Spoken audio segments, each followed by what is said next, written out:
দর্শক, আমি এখন এই মুহূর্তে দাঁড়িয়ে আছি জিনের কবরের পাশে।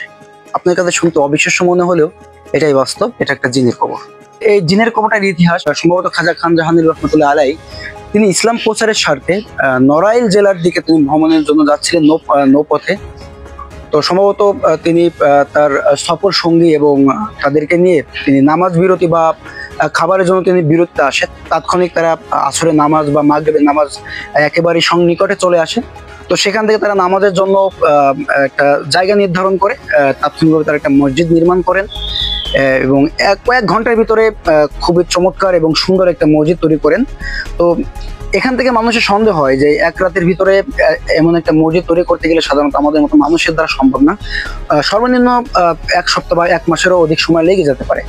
তো এটা কোনো মানুষের দ্বারা সম্ভব না, নিশ্চিত এটা কোনো জিনের মাধ্যমে হয়েছে। তো খান জাহাঙ্গীর রহমতুল্লাহ আলাই আমরা যেটা ধারণা করেছি বা স্থানীয় লোকজন এখানকার বয়োবৃদ্ধ লোকজন যেটা বলেছে আমাদেরকে, যে যেহেতু ওই মসজিদটি জিনের মাধ্যমে হয়েছে এবং খান জাহাঙ্গীর রহমতুল্লাহ একজন বুজুর্গ ব্যক্তি, তিনি জিনদেরকে পরিচালনা করে থাকেন। তো তাদের মাধ্যমে তাদের সহযোগিতার মাধ্যমে মসজিদটি নির্মাণ করেছিলেন এবং ওই একই দিনে পাশে একটি দিঘিও খনন করেছিলেন একই রাতে। তো সেখান থেকে ধারণা করা হয় যখন মসজিদটি নির্মাণ করছিলেন তখন একটি জিন অসুস্থ হয়ে যায় এবং তাৎক্ষণিক তিনি মারা যান। যা খান জাহাঙ্গীর রহমতুল্লাহ আলাই তাৎক্ষণিকভাবে সেই জিনটাকে এখানেই তাকে দাফন সম্পূর্ণ করে, এটা ধারণা থেকে এবং অনেকের চিন্তা চেতনা থেকে এটা আসলে কোনো দলিল নাই। তো সবাই ধারণা করে এটা একটি জিনের কবর।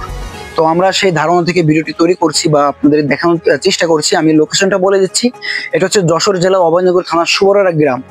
আপনারা আসলে ইজি পথে একেবারে ইজিলি আপনারা এটা পেয়ে যাবেন। এখানকার ব্যাকগ্রাউন্ড দেখলে আপনি একেবারে মনোমুগ্ধকর হয়ে যাবেন। পাশে ভৈরব নদ, এই ভৈরব নদ দিয়ে কিন্তু খাজা খান জাহাঙ্গীর রহমতুল্লাহ আলাই ইসলাম প্রচারের জন্য নড়াইলের দিকে যাচ্ছিলেন।